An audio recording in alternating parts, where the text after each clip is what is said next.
ଥରେ ଜଣେ ନୂଆ ଦମ୍ପତି ସନ୍ଧ୍ୟା ସମୟରେ ଚାଲିବାକୁ ବାହାରିଲେ। ଚାଲୁ ଚାଲୁ ଘରୁ କିଛି ବାଟ ଦୂରକୁ ଚାଲିଗଲେ। ସେମାନେ ଘରକୁ ଫେରିବା ସମୟରେ ଅନ୍ଧାର ହୋଇ ଆସୁଥାଏ।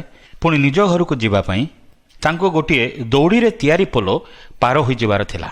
ହଠାତ୍ ଘଡ଼ଘଡ଼ି ଓ ବର୍ଷା ମଧ୍ୟ ହେବାକୁ ଲାଗିଲା। ଦୁହେଁ ଘରେ ପହଞ୍ଚିବା ପାଇଁ ଦୌଡ଼ିବା ଆରମ୍ଭ କଲେ। ସେହି ଦୌଡ଼ି ପୋଲ ପାଖରେ ସ୍ୱାମୀ ଦୌଡ଼ି ଚାଲିଗଲା ଆର ପାଖକୁ, କିନ୍ତୁ ସ୍ତ୍ରୀ ଦୌଡ଼ି ପାରିଲା ନାହିଁ। ସେ ସମୟରେ ସମ୍ପୂର୍ଣ୍ଣ ଅନ୍ଧକାର ହୋଇଯାଇଥାଏ। ସ୍ତ୍ରୀ ବା କେମିତି ଦୌଡ଼ିର ପୋଲ ଉପରେ ଦେଇ ଯାଇପାରିବେ? ସେ ଭୟରେ ଆର ପାଖରେ ରହି ଭାବୁଛି, ମୋ ସ୍ୱାମୀ କେତେ ସ୍ୱାର୍ଥପର, ନା ମୋ କଥା ଚିନ୍ତା କରୁଛି, ନା ମୋତେ ନେବା ପାଇଁ ଆସୁଛି। ସେତିକିବେଳେ ଜୋରରେ ବିଜୁଳି ମାରିଲା। ବିଜୁଳିର ଆଲୁଅରେ ସେ ଆର ପାଖରେ ତାଙ୍କ ସ୍ୱାମୀ ଠିଆ ହୋଇଥିବା ଦେଖିଲେ। ସ୍ତ୍ରୀ ଭୟରେ ତାଙ୍କୁ ଆସିବା ପାଇଁ କହୁଛନ୍ତି, କିନ୍ତୁ ସେ ସେହି ସ୍ଥାନରୁ ହଲୁନାହାନ୍ତି।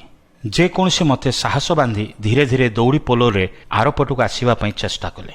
ଧୀରେ ଧୀରେ ଆସି ଆର ପାଖରେ ପହଞ୍ଚିଲେ, କିନ୍ତୁ ସ୍ୱାମୀଙ୍କର ପ୍ରତିକ୍ରିୟା କି ପ୍ରତ୍ୟୁତ୍ତର କିଛି ହିଁ ନଥିଲା। ସ୍ତ୍ରୀ ରାଗିକି ଆସୁଥିଲେ। କହିବେ, ତୁମର ଟିକେ ଦାୟିତ୍ୱ ନାହିଁ? ମୁଁ ଏତେ ଥର ଡାକୁଛି ଶୁଣୁନାହଁ?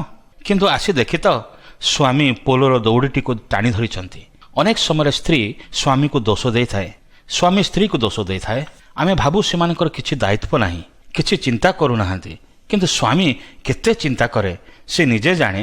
ସ୍ତ୍ରୀ ସ୍ୱାମୀ ପାଇଁ କେତେ ଚିନ୍ତା କରେ ସେ ନିଜେ ଜାଣେ।